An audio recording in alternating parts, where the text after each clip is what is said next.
I'm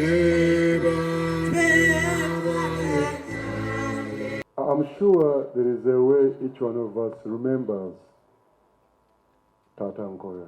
Yire dalanga buli kinoomu kuffe alina engeri y'enjawulo gy'ajjukira mukadde waffe Dr. kwolesebwa okw'ekitalo. Now and again he had something new. Buli kaseera nga wabaawo ekipya kyayolesebwa. Even when you walked with him, you could call you and say, have you seen this one? Era nga bw'oba ofunye akakisa n'otambula naye ng'ayinza okubuuza kino okirabye. Oh, sometimes we could ask you, if it were you, what would you be doing now? Oba oliawo ng'ayinza okubuuza singa obadde gwe mu kiseera kino gwe ku nsonga eno wandikoze ki? I know him as a man who consulted a lot. Namanya nga yeebuuza nnyo. I knew him as a man who used other people's abilities and talents. Era ng'akozesa ebirabo by'abantu ab'enjawulo bye baabanga balina olw'okubuulira enjiri. He never despised anybody. Teyanyooma muntu yenna. He respected everybody, buli muntu ng'amussaamu ekitiibwa, including the little ones, era n'abato nga tobabodde. the minors. N'abo abato He loved them. bonna yabaagala. The man I'm talking about, Omusajja ono gwe njogerako he's a man who sent me in a lay readers college, and I was his first lay reader. ye mukadde waffe eyamuweereza Ssaabalabirizi ono ajje mu ttendekero ayigirizibwe okuba omubuulizi. And he ordained me in 1990 as a deacon. Era n'amwawula okuba omudiakoni mu mwaka 1990. Actually, we ordained at Nakanyonyi farm. Baamwawulira ku faamu eyo eri Nakanyonyi, ettaka gye baagala okulibba. Actually, that land should be protected. Ettaka eryo bannange mulikume butiribiri ng'akalira. That is when he had established the elderly's home. Awo yali azimbye amaka g'abakadde. And also a farm. Era n'eddundiro. I think those of you who were in Mukono, you remember that. Mwe abaaliwo mu kiseera ekyo e Mukono naye nakakati abakyaliwo ndowooza ekyo mukimanyi. He's a man who loved everybody. Yayagala buli muntu. He loved the projects. Yayagala ebyo ebikolebwa. He was so developmental. Yali wa byankulaakulana. And he had a double portion. Era ng'alina omugabo gwa mirundi ebiri. Double portion. Omugabo ogw'emirundi ebiri. He was a preacher of the gospel. Yali mubuulizi wa njiri. And he was so developmental. Naye ate era nga wa byankulaakulana. He was so unique. Yali wanjawulo. Because sometimes kubanga ebiseera ebimu people will say, abantu nga bayinza okugamba, this clergy is very developmental. Nti omusumba ono wa byankulaakulana. But when it comes to preach the gospel, naye bwe bituuka kubuulira ekigambo, that is not his area. Ebyo si bibye. This one is very pastoral. Nti ate ono alambula afaayo ku Bakristaayo. But is not developmental. Naye ate ebyenkulaakulana. This one is very good. Nti ate ono mulungi. But when it comes to preaching, naye kituuka okubuulira, that's not his area. Ekyo si kirabo kye. Dr. Nkoyoyo. Dr. Nkoyoyo gwe tujjukira was all round blessed. Bannange Katonda yali amubunduggulako. He was a preacher. Nga mubuulizi wa kigambo. Yali mubuulizi wa kigambo. He used to preach the gospel. Nga bw'ayimirira abuulire, you want him to stop. nga tayagala akome kubanga ne munyenyenga enyenje nga zigwa. This is a man. Ono ye musajja. And he was so developmental. Yali musajja wa byankulaakulana. He developed everywhere he went. Ye yalaga yakolayo ebyenkulaakulana. The reason why we are here, ensonga lwaki tuli wano, because he had a vision for this place. Kubanga yayolesebwa, yafuna okwolesebwa olw'ekifo kino. He is the man who had a vision for reconstruction of the Archbishop's house. Ye yafuna okwolesebwa amaka g'obwa Ssaabalabirizi gazimbibwe bujja. When he was made an archbishop, bwe yafuulibwa Ssaabalabirizi, he stayed in Mukono for some time and reconstructed the house of the archbishop where I'm staying now. Yasalawo n'agira nga akyabeera mu bulabirizi bw'e Mukono, n'addaabiriza ennyumba kaakati Ssaabalabirizi ono aliko, naye ne bali abaamuddiira mwe basuze kaakati. He refilled the project of church house. Era n'addamu n'akuma omuliro bupya mu kuzimba ennyumba y'ekkanisa. And he mobilized a lot of resources for that project. N'akuŋŋaanya ebyokukozesa n'ensimbi bingi olw'ennyumba He eyo. was able to mobilize and collected 900 million Uganda shillings. Yakuŋŋaanya obukadde 9 mu kiseera kye. Only that it was not enough to begin a project of that magnitude, and the state council could not allow him to begin. Kimu kyokka nti ensimbi ezo zali tezisobozesa kutandika mulimu gwa kuzimba nnyumba eyo, kubanga ng'abasite council tebayinza muwalukusa kutandika mulimu ng'eziriwo tezimala. But he mobilized resources. Naye ye ensimbi yazikuŋŋaanya. He's the man who did a lot as far as preaching the gospel is concerned. Ye musajja eyakola n'amaanyi ge gonna okulaba ng'enjiri ebuulirwa. Uganda Matters Museum. Okuzimba ekifo eky'ekkaddiyizo erikwata ku nsonga y'Abajulizi. It was his vision. Kwali kwolesebwa kwe And I want to thank God Jala kwebaza Katonda for those who have taken forth his vision. olwabo abatutte mu maaso okwolesebwa okwo Katonda kwe yamuwa. You know, a vision bearer Kubanga oyo afuna okwolesebwa needs a vision supporter yeetaaga oyo amuwagira and a vision implementer. ate n'oyo assa mu nkola ono byaloose. When you have a vision bw'ofuna okwolesebwa and you don't have a vision supporter n'otafuna bakuwagira and a vision implementer, n'aba bannassa mu nkola, your vision can be very good for nothing. okwo okwolesebwako kugasa naye ndowooza era tekugasa. So I want to thank God Nebaza Katonda for men and women here present olw'abaami n'abakyala mu abali wano who have taken forth the vision of Mzee Nkoyoyo. abatutte mu maaso okwolesebwa mukadde waffe Nkoyoyo kwe yafuna. Praise the Lord. Mukama yeebazibwe. Uganda Christian University. Uganda Christian University ssettendekero It was his vision. kwali kwolesebwa kwe Together with Professor Bukenya, awamu ne Profesa Bukenya they ono did a lot of work baakola omulimu to ogutoogerekeka support his vision, kubanga ono yakola omulimu ogutagambika The university, yunivasite which etandike. is a center of excellence in Africa, Yunivasite ye erina ekigambo nti lyebbona erya Afrika. where I am the chancellor now. Kaakati ono Ssaabalabirizi ye ssenkulu I am waalyo. enjoying it because of what Mzee Nkoyoyo started. Yeeyagalira mu ntebe naye ng'oli ye yatandika. I didn't start it. Si ye kitandika. Sometimes we need to acknowledge men and women who have started. Kirungi tujjukirenga nga tujjaganyiza mu bintu bali abitandika And also appreciate them. era tubeebaze. One of the reasons of the memorial services Ekimu ku bigendererwa by'okusaba kuno nga tujjukira abaavaawo is to appreciate what our grandparents tababoola. I remember when I was a leader, zijjukira omajjukira nga ye mubuulizi and then he sent me a blanket. n'amuweereza bulangiti. I have never forgotten that Ekyo blanket. tali kyerabira. Together we are in a choir with my wife. Ate nga bayimbi ye ono ne mukyala we. That blanket was full of blessings. Bulangiti eyo yajjula emikisa. Praise the Lord. Very generous. Nga mugabi. Very generous. Yali mugabi. But he loved everybody. Naye yayagala buli omu. Why is it that the Muslims loved this man? Kijja kitya ti n'Abayisiraamu They baamwagala. loved this man. Baamwagala He loved the Muslims. kubanga nabo yabaagala. He loved the Muslims. Yayagala Abayisiraamu n'afuna. Sometimes he could go in the mosque. Olumu nga yeesanga ali mu muzigiti. Sometimes he loved the Catholics. Yayagala Abakirisitu. When he was a bishop in Mukono, the bishop of the Roman Catholic and Mukono were together.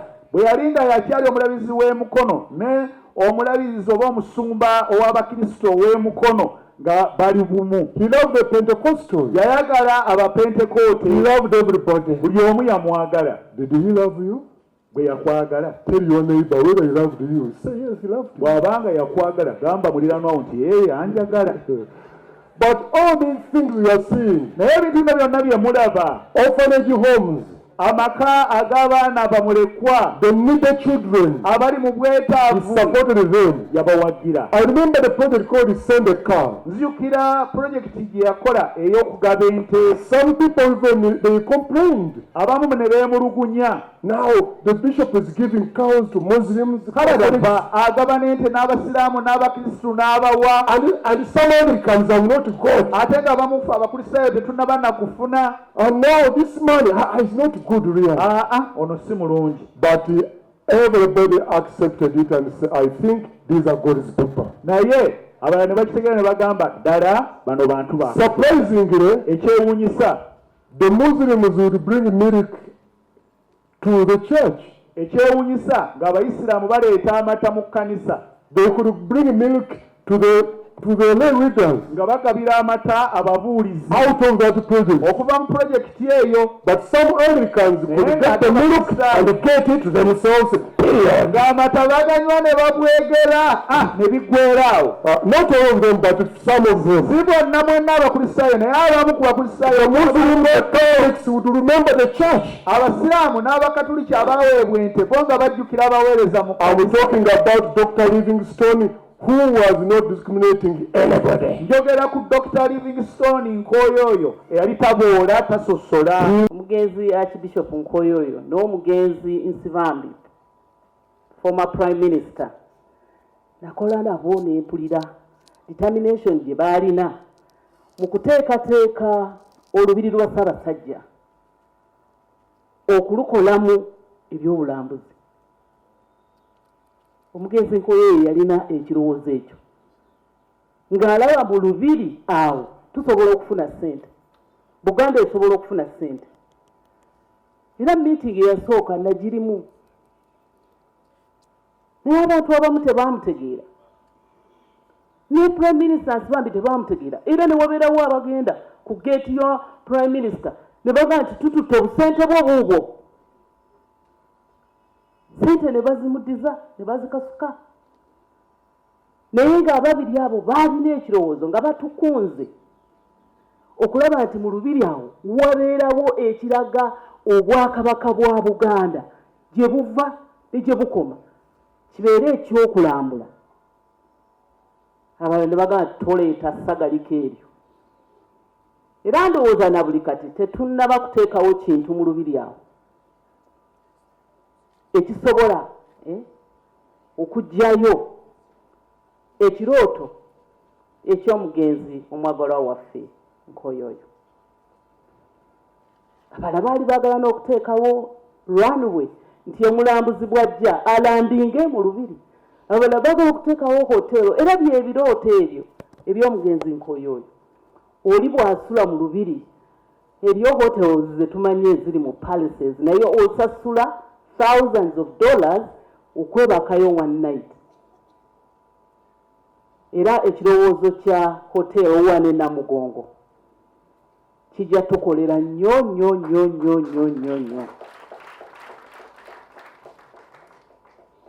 Kale kizibu okwerabira omuntu afaanana nga ono. N'olwekyo abaayiiya memorial lecture ne muyiiya nti tufuneyo moment twerekereze byonna. Let us get a moment and thank God for the gift of Tata Nkoyoyo. Mwebale kuyiiya. Olwairo lwakola lwakuna abantu abatudde wano bonna mbalaba babuvunaanyizibwa baali badde mu offices, naye tuli wano mulangira atudde, mwenna abantu ab'ebitiibwa mutudde. Kubanga tunaagamba ki? Tunaamugamba ki? Okuggyako okufunayo moment ne tutuula nga mikwano gye ne tuyiiya tunaatwala tutya mu maaso vision, the vision bearers and vision implementers abatudde wano. Gwe mulimu gwaffe. And I can testify that he used his time on earth to do good, to help people. The late Archbishop also loved God and loved his neighbors. Our presence here clearly demonstrates that Nkoyoyo ran his race very well and also fought a good fight. Like I always say, what matters most is what you do while on earth. President mutera okumuwulira ng'agamba nti buli muntu kyekyasiga kyekyakungula. That's how he says it.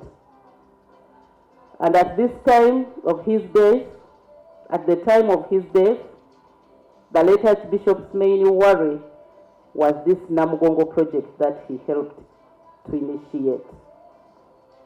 Years back, this place was a deserted area, in bracket Olukande, until 2013, when my friend on behalf of the Church of Uganda, decided to develop it. He came to me and requested for support. I, together with my family and on behalf of the government of Uganda, accepted to support this project. He says that he was last here on the 3rd of June 2018 and is impressed with the development so far achieved, especially the worship center. And I urge you to continue with this good work. I thank the Archbishop of Church of Uganda and the House of Bishops and the development team headed by Chairman Bishop Jackson Matovu.